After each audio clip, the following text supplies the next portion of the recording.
بسم الله الرحمن الرحيم.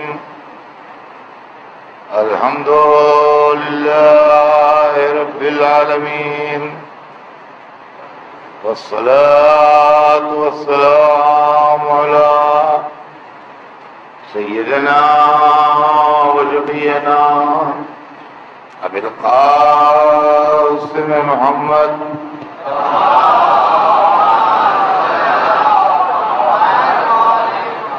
وآله الطيبين الطاهرين المعصومين، ولعنة الله على أعدائهم أجمعين من يومنا هذا إلى يوم الدين.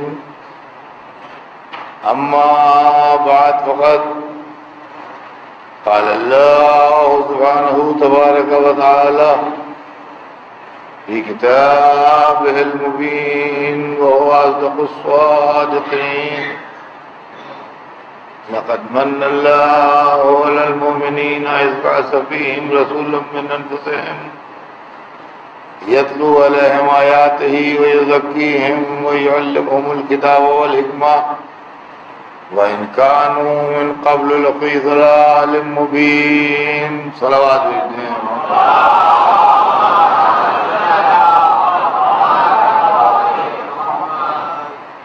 خداوند عالم قرآن مجید میں ارشاد فرما رہا ہے کہ اللہ نے مومنین پر یہ احسان کیا ہے کہ انہی میں سے ایک کو رسول مبعوث کیا ہے جو ان کے نفسوں میں سے ہے، یعنی ان سے بہت قریب ہے، ان سے بہت کلوز ہے. اور اس نبی کا کام یہ ہے کہ وہ آیات الہی کی تلاوت کرے، ان کے نفسوں کو برائیوں سے پاک کرے اور ان کو کتاب و حکمت کی تعلیم دے، جبکہ اس کے پہلے وہ کھلی ہوئی گمراہی میں مبتلا تھا. عزیزان گرامی، ہمارے آپ کے درمیان ابھی جو گفتگو چل رہی ہے وہ آیت کے پہلے ٹکڑے پر ہے، یعنی لقد من اللہ علی المؤمنین. اللہ نے مومنین پر یہ احسان کیا. میں ان مومنوں کا تذکرہ کر رہا ہوں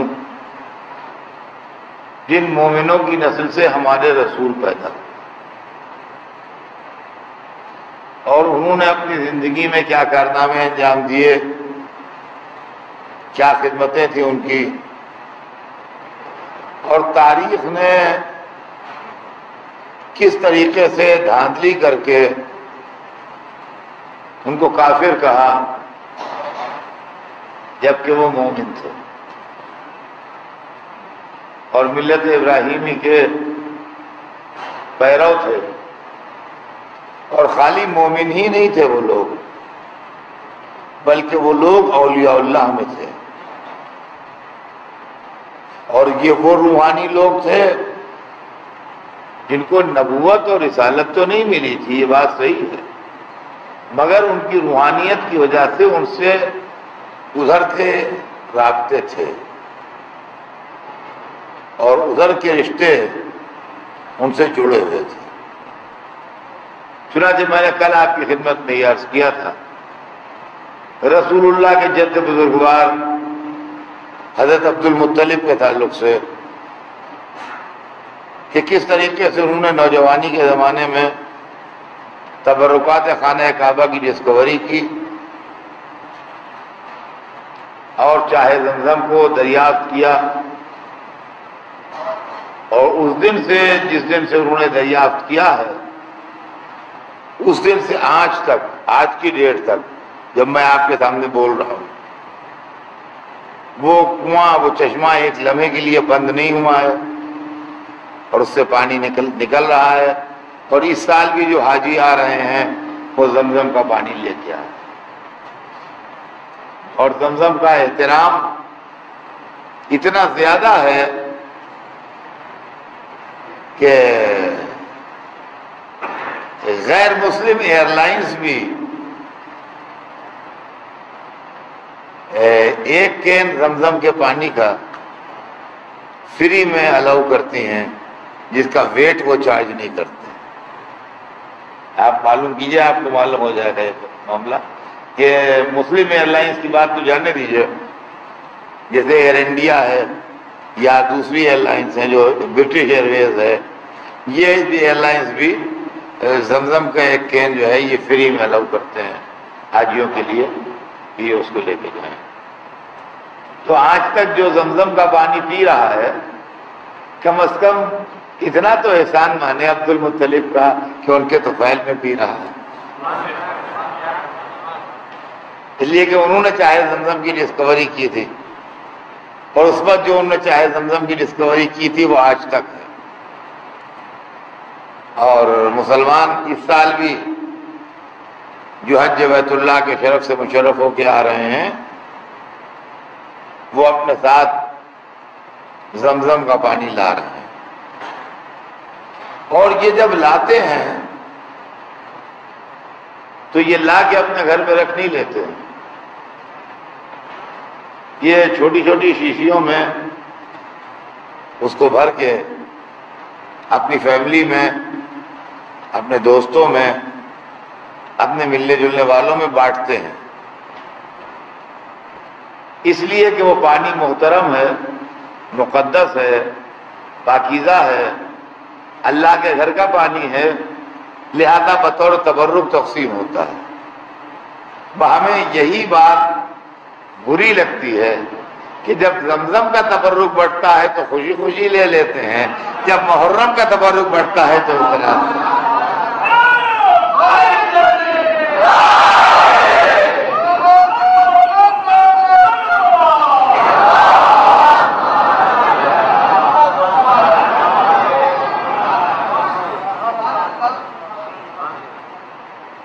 تو چاہے زمزم کی ڈسکوری ہوئی،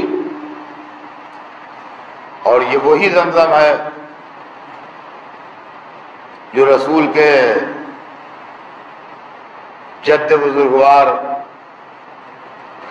حضرت اسماعیل کے ایڑیاں رگڑنے سے زمین پر چشمہ جاری ہوا تھا، اور آج تک اس کا تقدس، اس کی پاکیزگی، اس کی اہمیت برقرار ہے۔ اور ایک نکتہ اور بھی ذہن میں رکھیے کہ کسی مسلمان کو اگر زمزم کا پانی ملتا رہے تو شاید وہ کسی اور پانی سے وضو کرنا پسند نہیں کرے گا۔ اگر ہمارے پاس دو برتنوں میں پانی رکھا ہو، ایک میں زمزم کا پانی ہو، ایک میں بمبئی یا لکھنؤ یا کسی بھی شہر کا، دنیا کسی دریا کا، کسی چشمے کا، کسی کا پانی ہو، اور ایک طرف زمزم کا پانی ہو، تو مسلمان پریفر کسے کرے گا؟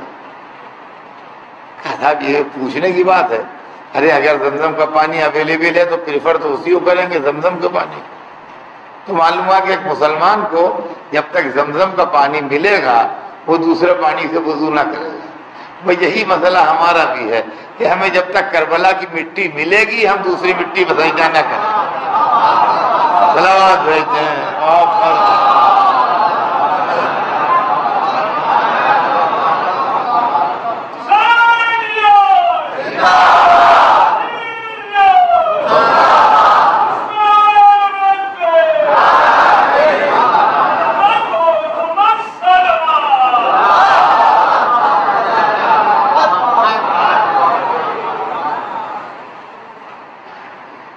تو یہ جناب عبد المطلب کا ایک بڑا کارنامہ تھا کہ انہوں نے چاہے زمزم کی ڈسکوری کی۔ اس کے بعد ان کی زندگی میں ایک بڑا امپارٹنٹ واقعہ اور وہ یہ ہے کہ انہوں نے نظر مانی خانہ کعبہ کے سامنے آ کے کہ اگر اللہ مجھے 12 بیٹے دے گا تو میں ایک بیٹا اللہ کی راہ میں قربان کروں۔ ابھی بھی لوگوں کی سمجھ میں نہیں آیا کہ وہ مومن تھے کہ کافر تھے۔ نے کہا کہ اگر مجھے اللہ 12 بیٹے عطا کرتا ہے تو پھر میں ایک بیٹا اللہ کی راہ میں قربان کر دوں۔ اللہ نے بیٹے دینا شروع کیے، یہاں تک کہ بیٹوں کی تعداد 12 تک پہنچ گئی، اور جب بیٹوں کی تعداد 12 تک پہنچ گئی تو اس وعدے کے سچے انسان نے یہ فیصلہ کیا کہ میں اپنا وعدہ پورا کروں گا۔ یہ قربانی نئی قربانی نہیں ہے، ان کے دادا ابراہیم نے خواب میں دیکھا تھا کہ میں اپنے بیٹے کو ذبح کر رہا ہوں، اور وہ اسماعیل کو ذبح کرنے کے لیے لے گئے تھے، لیکن دمبا آ گیا اور قربانی نہیں ہوئی، اسماعیل کی جان بچ گئی، دمبا آ گیا اور وہ قربانی اس وقت ملتوی ہو گئی۔ اور قرآن مجید میں بھی جو جملہ کہا گیا وہ یہی کہا گیا وَفَدَيْنَاهُ بِذِبْحٍ عَظِيمٍ، ہم نے اس لیے فدیہ بھیج دیا کہ اب ذبح عظیم ہوگا۔ یعنی جیسے آپ کسی پروگرام کو یہ کہہ کے ملتوی کر دیں کہ ہم نے یہ پروگرام اس لیے ملتوی کر دیا ہے کہ اب ہم اس کو بڑے پیمانے پر کریں گے، ہم اس کو بڑے پیمانے پر کریں گے، اور خدا کی قسم عالم اسلام نے اہل بیت کی دشمنی میں وہ ٹھوکریں کھائی ہیں۔ میری سمجھ میں نہیں آتا، میں جب کتابیں پڑھتا ہوں تو بعض وقت تو میرے دماغ میں یہ خیال آتے ہیں کہ یہ جاہل لوگوں کو، جن کے اندر اتنی سی تمیز بھی نہیں تھی کہ کسی بات کو ڈھنگ سے سوچ سکیں، کہ علماء اسلام کا ٹائٹل کس نے دے دیا؟ اس لیے کہ ہمارے یہاں چھوٹے بچے بھی اگر اس طرح کی بات کریں تو ہم کو ڈانٹ دیں گے، جھڑک دیں گے، کیا جہالت کی باتیں کرتے ہیں۔ حسین کی قربانی کو ذبح عظیم نہ کہنا پڑے، اس لیے علماء اسلام اس کے قائل ہو گئے کہ دمبا جو ہے اس کی قربانی ذبح عظیم ہے۔ اور میں آپ کو سناتا ہوں، سن کے دماغ کے کسی گوشے میں ڈالے رہیے اس بات کو کہ دمبے کی قربانی کو ذبح عظیم لکھنے والے علماء نے کیا لکھا ہے۔ کہنے کہ دمبا اس لیے عظیم کہا گیا کہ وہ جنت کا دمبا تھا اور جنت کی گھاس چرتا تھا خوب، لہذا جنت کی گھاس چر چر کے بہت تگڑا ہو گیا تھا، چونکہ بہت تگڑا تھا اور خوب چربی چڑھی ہوئی تھی اس پر، اس لیے قرآن نے اس کو عظیم کہا ہے۔ میں سمجھوں گا خدا سمجھے ان لوگوں سے کہ جن کی عزت کام و دہن اور شکم سے آگے بڑھی نہ فکر، تو گوشت اور چربی اور کھانے پینے کے چکر میں رہ گئے۔ یہ قرآن ہے جہاں آدمی ادھر سے ادھر ہل نہیں سکتا، دو لفظیں ایک ساتھ رکھنی اتنی سی آیت میں، وَفَدَيْنَاهُ بِذِبْحٍ عَظِيمٍ، ہم نے اس کا فدیہ بھیجا، ادھر ذبح عظیم۔ عظیم و فدیہ ایک ساتھ جمع نہیں ہو سکتے، فدیہ ہمیشہ حقیر چیز ہوتی ہے، صدقہ جسے آپ کہتے ہیں اپنی زبان میں، عظیم ہمیشہ بڑی چیز ہوتی ہے۔ جو فدیہ ہوگا وہ عظیم نہیں ہوگا، جو عظیم ہوگا وہ فدیہ نہیں ہوگا۔ عربی میں جس کو فدیہ کہتے ہیں، ہاں اس کو اپنے اردو میں صدقہ کہتے ہیں۔ کسی آدمی کا لڑکا بیمار ہے، یہ تو بڑی بات، آسان بات ہے کہ آپ نے اس سے کہا کہ بھائی لڑکا اچھا نہیں ہو رہا ہے، اس کا بخار اتر نہیں رہا ہے، آپ ایک جانور قربان کر دیجیے، بکرا ذبح کروا دیجیے، غریبوں کو کھلا دیجیے، انشاءاللہ بچے کو شفا ہو جائے گی۔ تو بچے کے شفا ہونے کے لیے بکرا تو ذبح ہو سکتا ہے، لیکن اگر آپ بکرا پالے ہوئے ہیں اور بیمار ہو جائے تو یہ کہیے گا کہ لڑکے کو قربان کر دیے بکرا بچ جائے؟ ہمارا کوئی عقل کی بات ہے؟ کوئی سوچنے کی بات ہے؟ اگر فدیہ ہے تو عظیم نہیں ہے، اگر عظیم ہے تو فدیہ نہیں ہے۔ کیسے جاہل ہیں یہ علماء اسلام، جن کو عربی گرامر کی ABCD نہیں معلوم اور دعویٰ ان کو عرب ہونے کا۔ ہم انڈین لوگ سمجھتے ہیں بے عربی میں ایک ایسا پریپوزیشن ہے جو 17 معنوں میں استعمال ہوتا ہے، اس کے 17 یوز ہیں۔ ایک یوز اس کا یہ بھی ہے کہ ریزننگ دیتا ہے۔ میں آپ کو یہاں عربی گرامر پڑھانے نہیں آیا ہوں، لیکن میں آپ کو صرف یہ سنا دوں کہ بے ایک ایسا پریپوزیشن ہے عربی زبان میں جس کے 17 استعمال ہیں، اور 17 یوز میں 17 استعمالوں میں ایک استعمال یہ بھی ہے کہ اگر کسی چیز کی ریزننگ دینا ہو کہ ایسا کیوں ہو رہا ہے تو بے کا لفظ استعمال ہو، بے کا حرف استعمال ہوتا ہے وہاں۔ یہاں پر جو بے استعمال ہے وہ فدینا ہو بے ذبح عظیم، یہ بے ریزننگ دے رہا ہے۔ وہ فدینا ہو میں ایک بات پوری کر دی گئی، ہم نے اس کا فدیہ دیا۔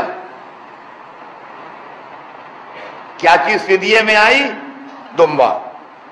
بات سمجھ میں آتی ہے؟ اسماعیل کا فدیہ کیا ہوا؟ دمبا۔ اسماعیل کا قربان کیا چیز ہوئی؟ دمبا۔ وہ فدینا ہو، ہم نے اس کا فدیہ بھیج دیا۔ وائی؟ کیوں؟ ریزننگ کیا ہے اس کی؟ بے ذبح عظیم، اس لیے فدیہ بھیجا کہ اب اس نسل میں ذبح عظیم، اب اس نسل میں ذبح عظیم، اور ذبح عظیم سے مراد واقعہ کربلا ہے۔ اس کو رب عظیم نے عظیم کہا۔ تو عزیزان گرامی، جناب ابو طالب نے، عبد المطلب نے منت مانی کہ میرے لڑکے 12 ہو جائیں گے تو میں ایک لڑکا قربان کروں گا۔ 12 لڑکوں کی تعداد پوری ہوئی۔ عبد المطلب اپنے وعدے کے پکے اور سچے تھے، انہوں نے کہا کہ میں اپنا ایک لڑکا اللہ کی راہ میں قربان کروں۔ اب 12 بیٹوں میں کس کو قربان کریں؟ تو لڑکوں کے نام پر قرعہ ڈالا گیا، 12 کے نام پر قرعہ ڈالا گیا کہ 12 میں سے کس کو قربان کریں۔ تو نام نکلا حضرت عبداللہ کا، رسول اللہ کے والد۔ ابو طالب نے فیصلہ کیا کہ عبداللہ کو قربان کریں گے۔ عبداللہ کے لیے تاریخ لکھتی ہے کہ اپنے زمانے کے سب سے حسین، سب سے خوبصورت، سب سے بااخلاق اور سب سے زیادہ وجیح نوجوان تھے۔ عبداللہ کے نام نکلنے سے مکے میں صف ماتم بچ گئی، ہر گھر میں تلاطم ہو گیا۔ کیا عبداللہ ذبح ہو جائیں گے؟ کیا عبداللہ ذبح ہو جائیں گے؟ کیا عبداللہ قربان ہو جائیں گے؟ کیا عبداللہ ہم میں نہیں رہیں گے؟ ہر گھر میں صف ماتم بچ گئی یہ سن کے کہ عبداللہ کے نام پر قرعہ نکلا۔ عبداللہ کی ننیال والے آئے کہ عبد المطلب، ہم یہ نہیں کہتے کہ تم اپنی نظر پوری نہ کرو، لیکن ہمارا ایک سجیشن ہے، تم اب دوسرا ایک قرعہ ڈالو عبداللہ اور اونٹوں کے بیچ میں، کہ عبداللہ کے بدلے اونٹ قربان کر دیے جائیں تمہاری نظر پوری ہو جائے۔ اگر یہ قرعہ نکل آئے تو اونٹ قربان کر دو، عبداللہ بچ جائیں، اس لیے کہ لوگ تڑپ رہے ہیں عبداللہ کی قربانی کو سن کے۔ عبد المطلب نے اس تجویز کو مان لیا، قرعہ ڈالا گیا۔ عبداللہ کے 10 اونٹ، 10 اونٹ قربان کیے جائیں کہ عبداللہ قربان کیے جائیں؟ قرآن نکلا عبداللہ۔ قبیلے والے آگے بڑھے، قوم والے آگے بڑھے، مکے والے آگے بڑھے۔ عبد المطلب 10 اونٹ اور بڑھا دو، 20 اونٹ۔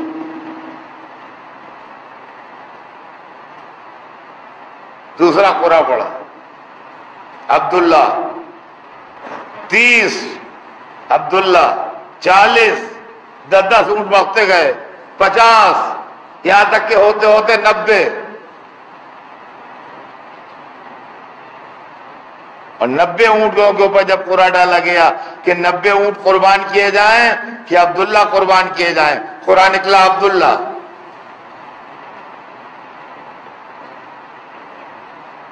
یہ سمجھیے سانسیں رکی ہوئی تھیں، چہرے اترے ہوئے تھے، دل دھڑک رہے تھے۔ قبیلے والے آگے آئے، مکے والے آگے آئے، رشتہ دار سب آگے آئے کہ عبد المطلب بس ایک بار آخری کوشش، اس کے بعد نہیں کہیں گے، ایک دفعہ اور 100 کے اوپر ڈال کے دیکھ لو۔ اگر اب بھی عبداللہ کے نام قرآن نکلے تو پھر عبداللہ ہی کو ذبح کر دو، لیکن 100 اونٹوں پہ ڈال لو ایک دفعہ، بس آخری کوشش ہے، اس کے بعد ہم تم سے نہیں کہیں گے۔ تاریخ بتاتی ہے عبد المطلب نے پھر قرآن ڈالا، 100 اونٹ کہ عبداللہ، اب کی قرآن نکلا اونٹ۔ مکے میں خوشی کی لہر دوڑ گئی، ہر ایک کے چہرے پر سرخی دوڑ گئی، ہر ایک کے رخ پر بحالی آ گئی، مبارکبادوں کے شور بلند ہو گئے۔ ایک معلوم ہوا عید کا ہنگامہ ہے، عبداللہ بچ گئے، 100 اونٹ قربان ہوئے۔ یہ اونٹ اللہ کی راہ میں قربان ہوئے، بتوں کی راہ میں قربان نہیں ہوئے، یہ سمجھ لیجیے۔ اس کی وجہ یہ ہے کہ جب اسلام آیا تو رسول اللہ نے دادا کے اس فعل کو کنڈم نہیں کیا کہ میرے دادا مسلمان نہیں تھے ان سے غلطی ہو گئی، بلکہ رسول مقام فخر میں کہتے تھے انا ابن الذبیحین، میں 2 ذبیحوں کا بیٹا ہوں، ایک اسماعیل جن کے گلے سے چھری پلٹی اور دوسرے عبداللہ جن کے گلے سے چھری پلٹی۔ صلوات بھیجتے ہیں۔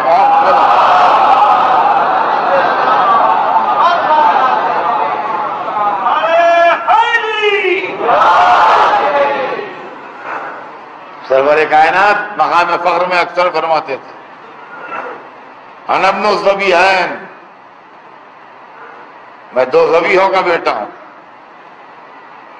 ایک ذبیح ابراہیم اسماعیل اور دوسرے ذبیح عبداللہ۔ لیکن اندازہ لگائیے آپ کے ریٹ اب بڑھ رہا ہے۔ اسماعیل والا معاملہ ایک دمبے پر طے ہو گیا، لیکن عبداللہ والا معاملہ ایک دمبے پر نہیں 100 اونٹوں پر جا کے طے ہوا۔ اب اس کے بعد قرآن نہیں ڈالا جائے گا ذبح عظیم ہی ہوگا۔ یہ جناب عبد المطلب کی زندگی کا دوسرا بڑا کارنامہ ہے جو تاریخ کے اندر ان کی عظیم خدمات کے ذیل میں لکھا ہے۔ عبد المطلب کی زندگی میں تیسرا اور آخری کارنامہ جو عبد المطلب کے بڑھاپے کا کارنامہ ہے،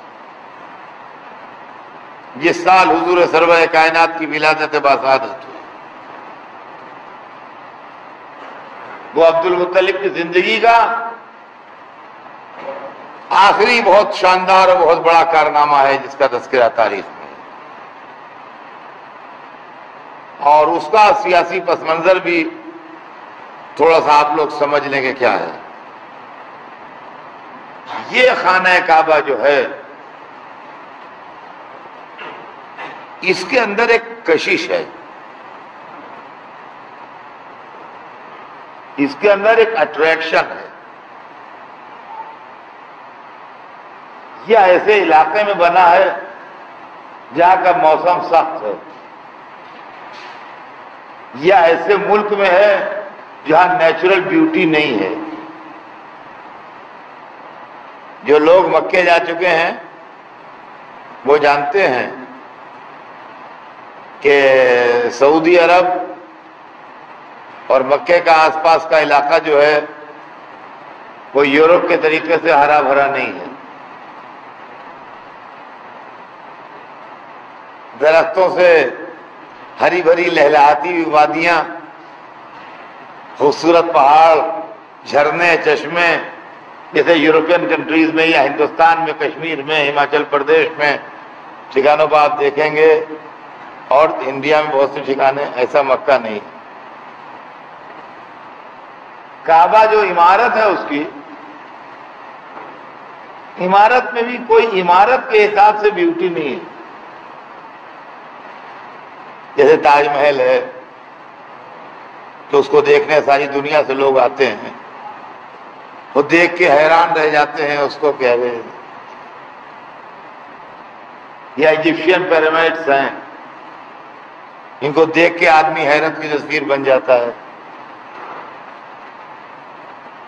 خانہ کعبہ کے اندر وہ مذہبی عظمت و جلال اپنی جگہ، مگر آپ کہیے کہ عمارت کے حساب سے کوئی ایسی چیز ہے کہ اس کے اندر آدمی دیکھتا رہ جائے، حیرت میں پڑ جائے. لیکن اس کے لیے ابراہیم کی ایک دعا ہے،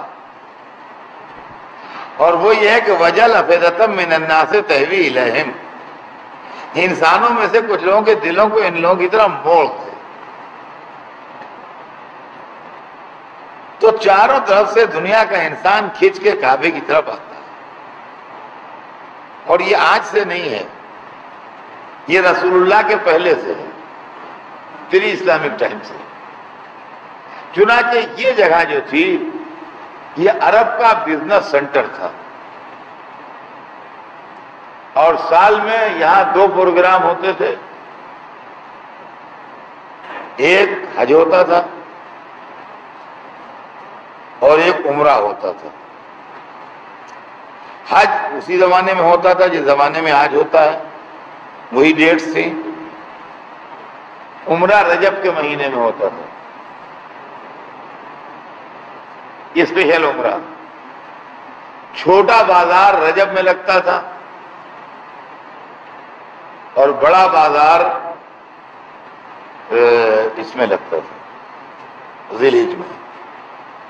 اسی لیے رجب کے مہینے میں چونکہ قریب قریب کے لوگ آتے تھے، لہذا 1 مہینے لڑائی بند رہتی تھی عربستان. اور ذی الحجہ میں دور دور سے لوگ آتے تھے، لہذا پہلی ذیقعد سے لڑائی بند ہو جاتی تھی. ذی الحجہ کے مہینہ بھر بند رہتی تھی، محرم میں بند رہتی تھی. تو یہ لوگ سوچتے تھے کہ محرم ختم ہوتے ہوتے لوگ اپنے گھروں کو واپس چلے جائیں گے. پھر پہلی سفر سے لڑائیاں پھر شروع ہوتی تھیں. اسی لیے آپ نے اکثر دیکھا ہوگا لکھا ہوتا ہے محرم الحرام. تو اکثر لڑکے پوچھتے ہیں اس میں حرام کیا ہے؟ وہ حرام حلال اس کا مذہبی سمجھتے ہیں، جیسے کہ جھوٹ بولنا حرام ہے، شراب پینا حرام ہے. تو محرم الحرام مطلب حرام اس لیے لگا ہے اس کے اندر کہ اس کے اندر لڑنا بھڑنا حرام ہے، لڑائیاں حرام ہے محرم میں، اس لیے اس کے ساتھ لفظ حرام لگا ہوا ہے. خیر، تو اس میں لوگ آتے تھے. تو ہوا یہ کہ یمن میں چاہا انہوں نے کہ بجائے مکے کے یمن سینٹر ہو جائے، وہاں انہوں نے کعبہ بنوایا اور چاہا لوگوں کو اٹریکٹ کرنا، لیکن لوگ ادھر نہیں گئے، ادھر ہی آتے رہے. تو انہوں نے جھلا کے ایک فرضی افسانہ گڑھا کہ ایک عرب آیا تھا، وہ ہماری عبادت گاہ کو گندا کر گیا. وہ سب فرضی باتیں تھیں. انہوں نے یہ چاہا کہ ہم اس کو نیست و نابود کر دیں اور اس کو مسمار کر دیں اور اس مکان کو ڈھا دیں. تاکہ جب یہ گھر نہ رہے گا تو کوئی طواف کرنے والا نہ رہے گا، تو کوئی آنے والا نہ رہے گا، تو لوگ ہماری طرف آئیں گے۔ اس خیال سے یمن کے بادشاہ نے اپنے سردار ابرہے کے سرکردگی میں ایک پوری آرمی بھیجی خانہ کعبہ کو گرانے کے واسطے۔ مکے والے باقاعدہ کسی ٹرینڈ آرمی سے مقابلہ کرنے کے واسطے تیار نہیں تھے۔ یہ قبیلے والے لوگ تھے، قبائلی لڑائیاں لڑا کرتے تھے، 100-200 ادھر سے 100-200 ادھر سے، لیکن کسی باقاعدہ حکومت کی آرمی کا مقابلہ کریں یہ ان کے بس میں نہیں تھا۔ نہ ان کے پاس وہ اکوپمنٹ تھے، نہ ان کے پاس وہ ٹریننگ تھی، نہ ان کے پاس اتنے آدمی تھے، وہ تمام چیزیں نہیں تھیں کہ باقاعدہ کسی کنٹری کی آرمی کا یہ مقابلہ کر سکیں، یہ نہیں تھے۔ چنانچہ جب خانہ کعبہ ڈھانے کے واسطے ابرہے کا لشکر آیا تو تاریخ بتاتی ہے کہ مکے والوں نے اپنے جان کے خوف سے شہر چھوڑنا شروع کیا۔ اور جو لوگ مکے جا چکے ہیں وہ اچھی طرح جانتے ہیں کہ مکے کے چاروں طرف جو پہاڑیاں ہیں ان میں کیوز ہیں، تو یہ لوگ نکل نکل کے ان کیوز میں جا کے بیٹھ گئے، اور ادھر یہ اطلاعات آنے لگیں تو اس کا لشکر مکے کے باہر آ گیا ہے۔ مکے کے باہر چراگاہ تھی، اور چراگاہ میں عبد المطلب کے اونٹ وغیرہ چلا کرتے تھے۔ ان کا لشکر جب آیا تو ان کے لشکر نے عبد المطلب کے اونٹ پکڑ لیے۔ عبد المطلب نے یہاں سے ان کے سردار کو میسج بھیجا کہ ہم تم سے ملاقات کرنا چاہتے ہیں اور تم سے ملنا چاہتے ہیں۔ یا سنیے گا، اس نے ٹائم دیا ملاقات کا، کیا کہ فلاں وقت آ جائیں، اور ادھر اس نے ایک خیمے میں دربار لگایا۔ دربار کی سچویشن یہ تھی کہ مین تو اس نے تخت بچھوایا ہے، اس تخت پر تو خود بیٹھا، اور جتنے درباری اس کو بٹھانا تھے اتنی کرسیاں لگوائیں گن کے اس نے۔ اگر وہ چاہتا تھا کہ 100 آدمی اس کے پاس بیٹھے ہیں تو اس نے گن کے 100 کرسیاں لگوائیں، ایک کرسی بھی ایکسٹرا نہیں۔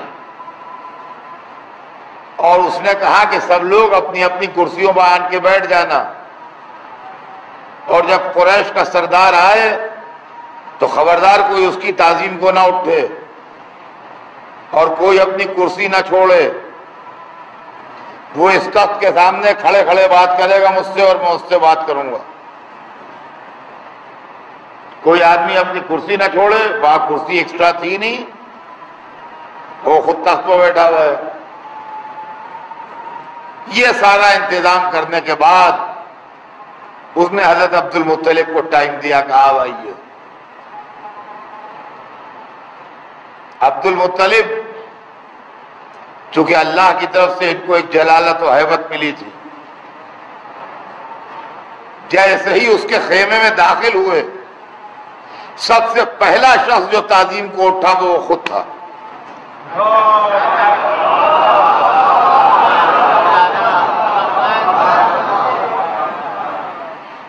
جب وہ تعظیم کو اٹھا تو ظاہر ہے کہ درباری کیسے بیٹھے رہ جاتے،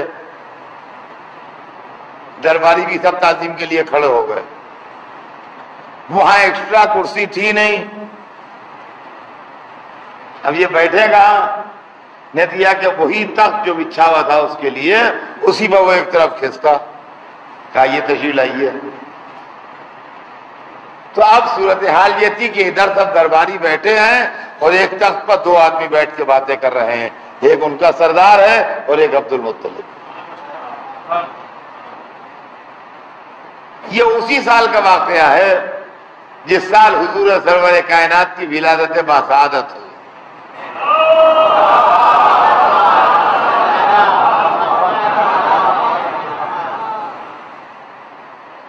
آپ جا کے بیٹھے وہاں،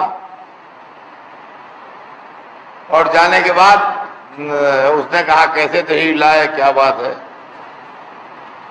تو ہم نے بڑے سمپل انداز میں بڑی سادگی سے کہا کہ تیرے لشکر نے میرے اونٹ پکڑ لیے ہیں، میں یہ کہنے آیا ہوں کہ بھائی میرے اونٹوں کو چھوڑ دے۔ وہ یہ سن کے اچھل پڑا، ایک دم حیران رہ گیا۔ وہ سر سے پیر تک ان کو دیکھنے لگا، وہ اپنی حیرت کو کنٹرول نہیں کر سکا، چھپا نہیں سکا۔ کہنے لگا ہاں، ارے آپ کا جیسا بڑا سردار، یہ شاندار انسان، تعجب ہے کہ آپ 4 اونٹوں کے لیے آئے میرے پاس، اور جس گھر کے متولی ہیں اس کے لیے آپ نے کچھ بھی نہیں کہا مجھ سے۔ آپ جس گھر کے متولی ہیں اس کے لیے آپ نے کچھ بھی نہیں کہا مجھ سے، اور 4 اونٹوں کے لیے آپ میرے پاس دوڑے آئے۔ مجھے تو حیرت ہو رہی ہے کہ آپ کس ٹائپ کے آدمی ہیں۔ یہی کہلوانا چاہتے تھے، ورنہ جو 100 اونٹ کاٹ کے قربان کر دے، وہ کھلا دے، اس کو پرواہ کیا ہے؟ یہی اس سے کہلوانے کے لیے گئے تھے۔ اور جب اس نے وہ بات کہہ دی کہ آپ کا ایسا شاندار سردار وہ 4 اونٹوں کے لیے آیا ہے، تو کہنے وہ بات یہ ہے کہ اونٹ میرے ہیں تو مجھے اپنے اونٹوں کی فکر ہے، گھر جس کا ہے وہ بچائے گا، جس کا گھر ہے وہ بچائے گا۔ اب سمجھے آپ، اب بھی کہے جائیے گا کہ ابو طالب کافر تھے، عبد المطلب کافر تھے، کہ جس کا گھر ہے وہ بچائے گا۔ اور عزیزان گرامی، جس کا گھر تھا اس نے بچا لیا۔ یہ واقعہ جو ہے یہ مجھے بہت دل سے پسند ہے، اور میں اس کو ہمیشہ پڑھا کرتا ہوں، اور مجلسوں میں نے بمبئی میں بھی کئی دفعہ پڑھا ہے۔ اس لیے میں نے پڑھا ہے کہ جیسے کعبہ محترم ہے ویسے ہی حسین کی عزاداری محترم ہے۔ تو جو عزاداری پہ حملے ہوتے ہیں، ہمیں اس کی پرواہ نہیں ہے کہ عزاداری ختم ہو جائے گی۔ عزاداری تو کعبے کی طرح ہے، جس نے وعدہ کیا ہے وہ بچائے گا۔ ہمیں اپنے اونٹوں کی فکر پڑی رہتی ہے کہ یہ ماتمدار جو ہے ان کو کوئی پکڑ نہ لے جائے۔ صلوات کہتے ہیں محمد۔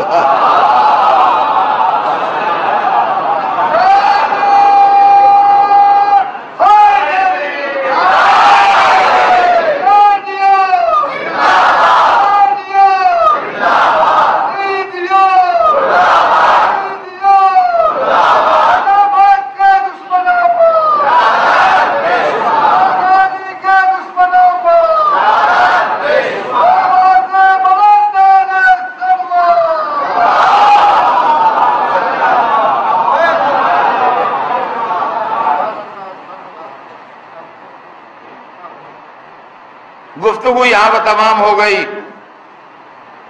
عبد المطلب جو کہلوانا چاہتے تھے وہ کہہ لیا اس سے، اور جو خود کہنا چاہتے تھے وہ کہہ دیا۔ اب اس کے بعد تاریخ بتاتی ہے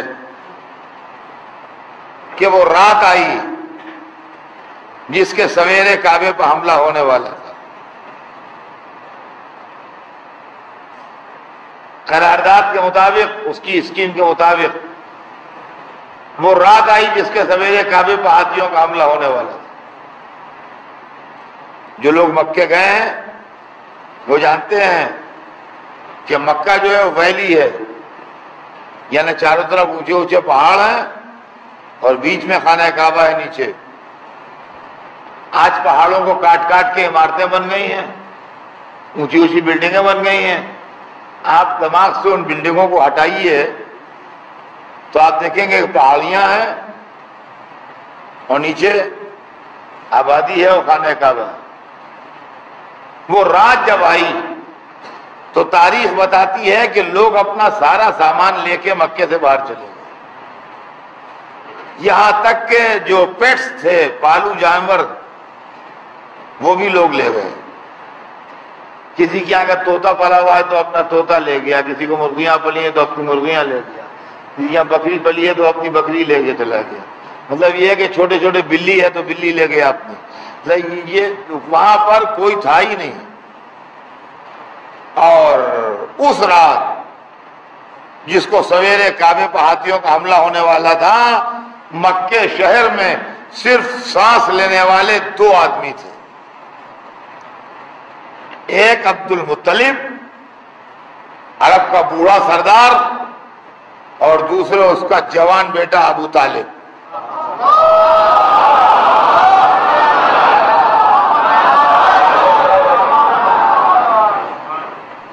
صرف 2 آدمی اس رات مکے کے اندر موجود تھے، باقی سارا شہر خالی ہو گیا تھا، نہ آدمی تھا کوئی مکے کے اندر، نہ جانور تھا کوئی مکے کے اندر، کوئی نہیں تھا۔ عبد المطلب اور ابو طالب صرف تھے، یہاں تک کہ سویرا ہوا، دونوں گھر سے نکلے، خانہ کعبہ کے دروازے کے سامنے آ کے کھڑے ہو گئے۔ کتنا اطمینان تھا، کتنا اعتماد تھا، کتنا کانفیڈنس تھا، یہ اللہ ہی جاتا سکتا ہے، ہم آپ کو نہیں بتا سکتے کہ کتنا زیادہ ان کے اندر اعتماد و اطمینان تھا۔ لیکن خانہ کعبہ کے سامنے آ کے کھڑے ہو گئے اور ایک آدمی وہاں پر نہیں تھا، اور اب یہ خانہ کعبہ کے دروازے کے سامنے کھڑے ہیں اور ادھر ادھر دیکھ رہے ہیں۔ سارا شہر بھاگ گیا، صرف یہ 2 باپ بیٹے کھڑے رہ گئے۔ اسی دن سے ہم سمجھ گئے کہ میدان چھوڑ کے بھاگنا اس خاندان کا چلن نہیں ہے، چاہے کچھ ہو جائے، یہ میدان چھوڑ کے ہٹنے والے لوگ نہیں۔ کہ ایک مرتبہ جوان بیٹے نے بوڑھے باپ سے کہا کہ بابا، ادھر کی پہاڑی کی طرف سے مجھے ہاتھیوں کے سر دکھائی دے رہے ہیں۔ وہ اپنے ساتھ ہاتھی لائے تھے، عرب میں ہاتھی نہیں ہوتا ہے، یمنی فوج کے ساتھ ہاتھی تھے، اس لیے کہ انڈیا میں ہاتھی ہوتے ہیں، وہ انڈیا سے لے جاتے تھے۔ افریقن ہاتھی پالو نہیں ہوتا، وہ جنگلی رہتا ہے، لیکن انڈین ہاتھی جو ہے وہ پالو ہو جاتا ہے۔ انہوں نے اپنی آرمی میں، چونکہ انڈین آرمی میں ہاتھی رہتے تھے، لہٰذا انہوں نے اپنی آرمی میں ہاتھی رکھے تھے۔ تو انہوں نے کہا کہ ادھر سے ہمیں ہاتھیوں کے سر ابھرتے دکھائی دے رہے ہیں۔ وہ کالے کالے پہاڑ اور کالے کالے پہاڑوں کے پیچھے سے کالے کالے ہاتھیوں کے سر ابھر رہے ہیں، ذرا منظر تصور کیجیے گا دماغ میں۔ اور 2 آدمی اطمینان و اعتماد کا پیکر بنے ہوئے سامنے کھڑے ہیں، جن کے اوپر کوئی اثر نہیں ہے۔ اور ایک دفعہ بوڑھے باپ نے جوان بیٹے سے کہا کہ بیٹا، آسمان پر غور سے دیکھو، کچھ دکھائی دیتا ہے؟ یہ بالکل فطرت کے مطابق ہے، بڑھاپے میں آدمی کی نظر کمزور ہو جاتی ہے تو اکثر جوانوں سے کہتا ہے ذرا دیکھو۔ تو بوڑھا باپ اپنے جوان بیٹے سے کہہ رہا ہے کہ بیٹا ذرا آسمان پر دیکھو، نظر دوڑاؤ، دیکھو کچھ تمہیں آسمان پر دکھائی دے رہا ہے۔ اور بیٹے نے ایک دفعہ پوری غور کی نظر آسمان پر ڈالی اور ایک طرف اشارہ کیا، کہا بابا ادھر سے کچھ ابر آتا دکھائی دے رہا ہے، ادھر سے کچھ ابر آتا دکھائی دے رہا ہے۔ بس جیسے ہی بیٹے نے یہ بات کہی، یہ تاریخ کی دھاندلیاں ہیں عزیزان گرامی، یہ سب چیزیں ان کو دکھائی نہیں دیتی کتابوں کے اندر۔ ہم بھی اپنے دل سے نہیں پڑھ رہے ہیں، کتابی میں پڑھ کے پڑھ رہے ہیں، ہم پر کوئی وحی نہیں نازل ہوئی ہے جو ہم پڑھ رہے ہیں۔ لیکن علماء اسلام اتنے بھولے ہیں کہ یہ واقعات پڑھنے کی ان کو فرصت نہیں۔ غور سے دیکھا کہ بابا ادھر سے کچھ ابر آتا دکھائی دے رہا ہے۔ بس جیسے ہی بیٹے نے کہا ادھر سے کوئی ابر آتا دکھائی دے رہا ہے، باپ نے بڑے اطمینان سے کہا الحمدللہ میرے رب کی نصرت آ گئی۔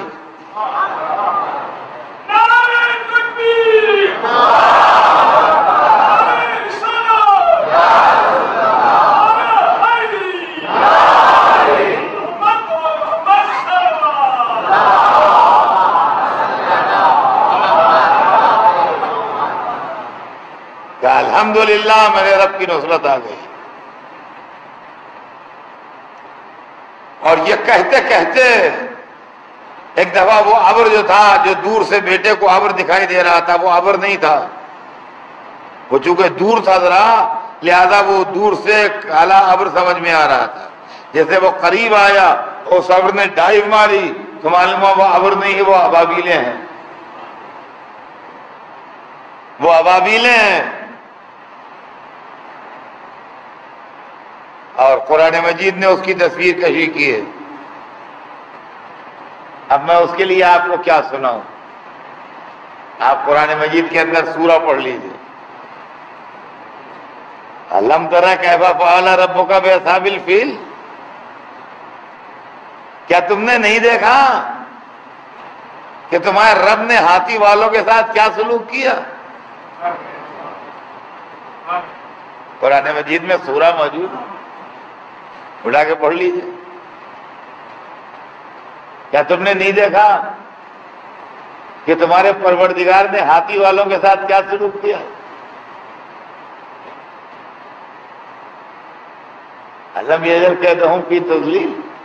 کیا ان کی مکاریوں کو رسوائی سے ہم کنار نہیں کر دیا؟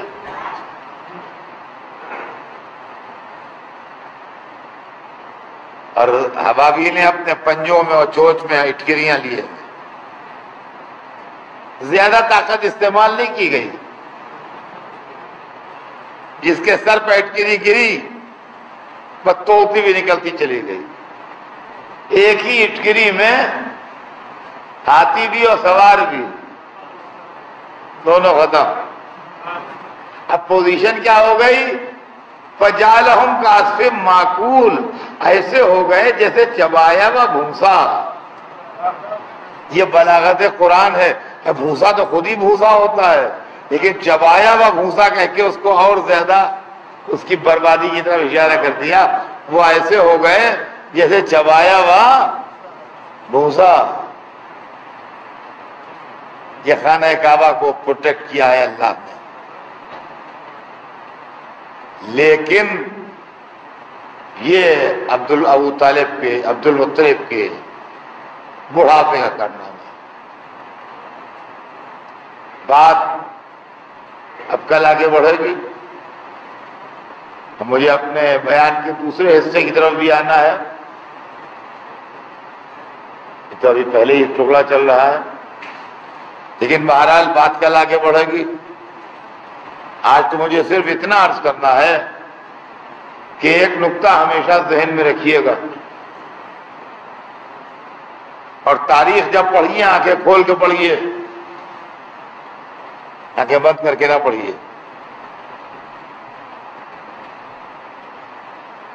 یہ واقعہ اس سال کا ہے جس سال رسول اللہ پیدا ہوئے ہیں.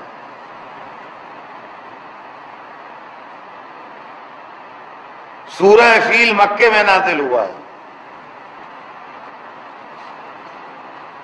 یعنی واقعے کے 50 برس کے اندر نازل ہوا ہے. میں جو کہہ رہا ہوں اس کو بہت غور سے سنیے گا. واقعے کے 50 برس کے اندر نازل ہوا ہے.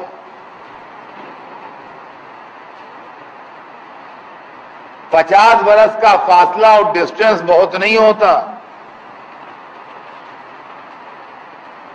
قرآن میں حضرت موسیٰ، حضرت عیسیٰ، حضرت نوح، حضرت ابراہیم کے جو قصے ہیں، ان کے لیے کوئی دشمن اسلام کہہ دے کہ ارے یہ تو یوں ہی ہے، کسی نے دیکھا ہے. لیکن یہ پورا واقعہ جو بیان کیا قرآن مجید نے سورہ فیل میں، یہ آنکھوں کا دیکھا ہے مکے والوں کی. 40 برس کے سن میں حضور نے اعلان رسالت کیا ہے، 52 برس کے سن میں ہجرت فرمائی ہے. تو یہ 52 برس کے اندر کا معاملہ ہے. 52 برس مجھے بمبئی میں مجلس پختے ہو گئے. میں آپ کے سامنے بیٹھا ہوں تو 52 برس کے اندر کا بمبئی کا کوئی قصہ ہو اور کوئی جھوٹ بیان کرے اور میں محرم میں موجود ہوں، میں کہہ دوں گا نہیں ایسا نہیں، ایسا ہے، یہ غلط کہہ رہا ہے، میں تو تھا. تو معلوم ہے کہ 52 برس پرانے قصے کو یا 52 برس سے کم کا جو قصہ ہو اس کو آدمی جھوٹ نہیں بیان کر سکتا۔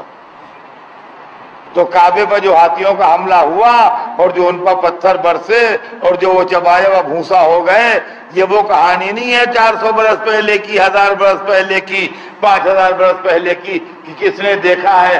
وہاں دیکھنے والے موجود تھے، اگر واقعہ غلط ہوتا تو کافر ادھم کر دیتے، ایسا نہیں تھا، ہم تو خود تھے۔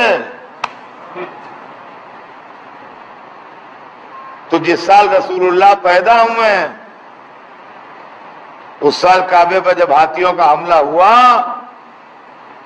تو اللہ نے کعبے کو بچایا،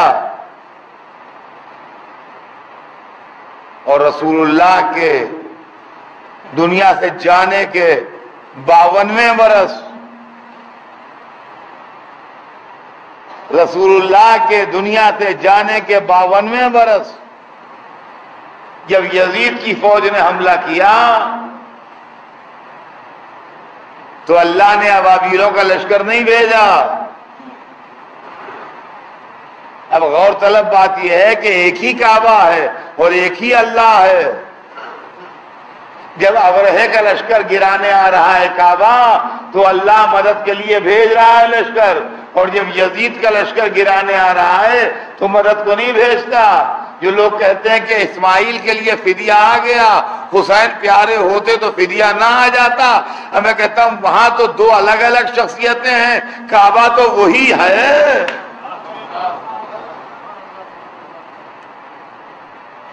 اس دن کعبہ پیارا تھا جو آپ نے ابابیلوں کا لشکر بھیج دیا، اور اس دن کعبہ پیارا نہیں تھا جب یزید کا لشکر خانہ کعبہ کے اوپر آگ برسا رہا تھا اور پتھر برسا رہا تھا اور بمباری کر رہا تھا، جس سے کعبے کی دیوار گر گئی، کعبے کا پردہ جل گیا، تبرکات کعبہ جل گئے، کعبے کے چاروں طرف لاشیں بکھری ہوئی تھیں۔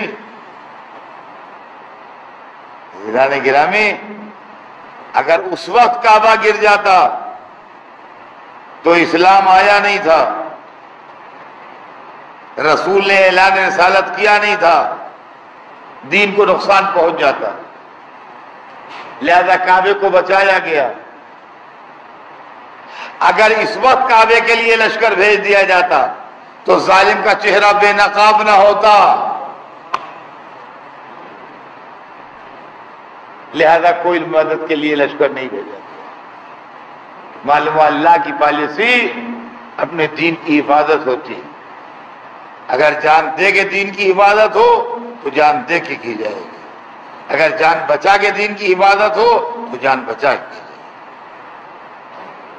گی۔ یہ بات کل آگے بڑھے گی، آج بات یہیں پر تمام ہو جائے گی، اس لیے کہ محرم کی تیسری رات آ گئی ہے۔ آہستہ آہستہ عزا کے دن آگے بڑھ رہے ہیں۔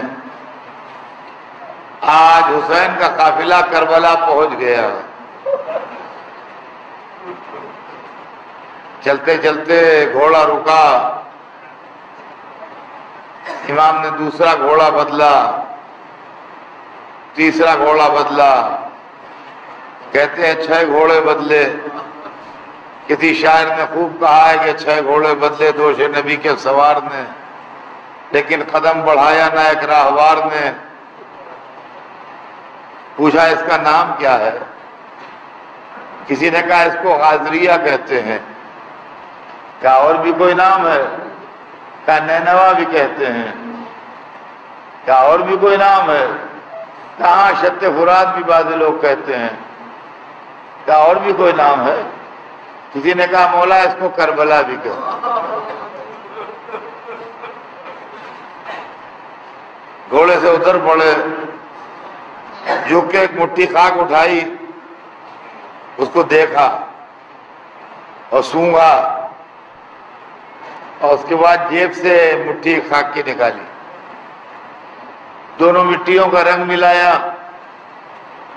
دونوں کو بار بار سونگا، دونوں کا رنگ بھی ایک تھا، دونوں کی خوشبو بھی ایک تھی، دونوں ہاتھوں سے خاک وہیں پھینک دی اور آواز دی بھیا عباس ہمارا سفر تمام ہو گیا۔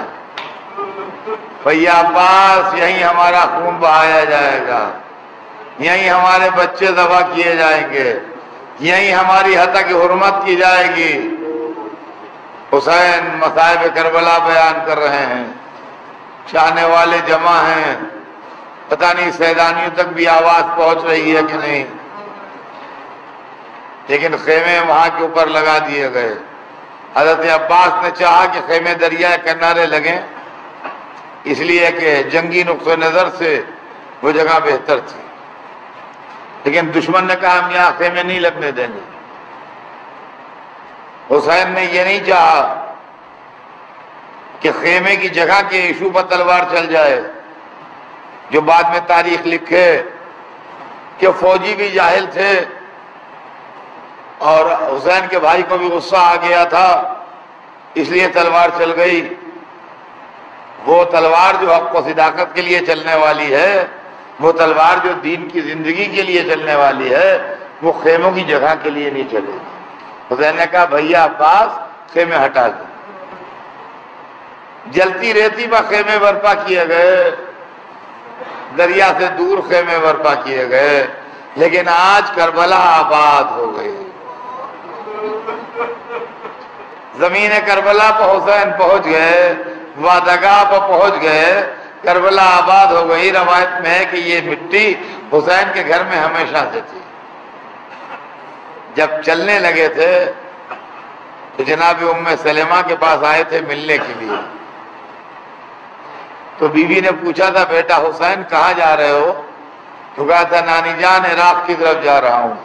تو فرمانے لگی کہ بیٹا حسین نہ جاؤ، میں نے تمہارے نانا کو کہتے سنا ہے کہ میرا حسین زمین عراق پر شہید کر دیا جائے۔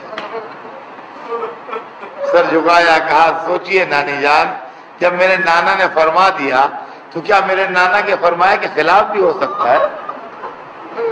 کیا یہ ممکن ہے کہ میرے نانا جان کچھ فرما دے ہو وہ نہ ہو؟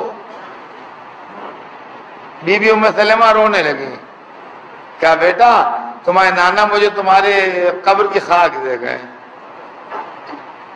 کہا ہاں مجھے معلوم ہے، یہ بات بھی میرے علم میں ہے۔ یہ کہا کہ جیب میں ہاتھ ڈالا، ایک مٹھی خاک نکال کے دی، کہا اس کو بھی اسی خاک میں شامل کر لیجئے۔ لیجیے حسین چلے گئے، بی بی ام سلمہ نے حسین کی دی ہوئی خاک بھی اسی خاک میں شامل کر لی جو خاک رسول اللہ دے گئے تھے، اس لیے کہ اطلاع دے گئے تھے کہ ام سلمہ جب میرا حسین مار ڈالا جائے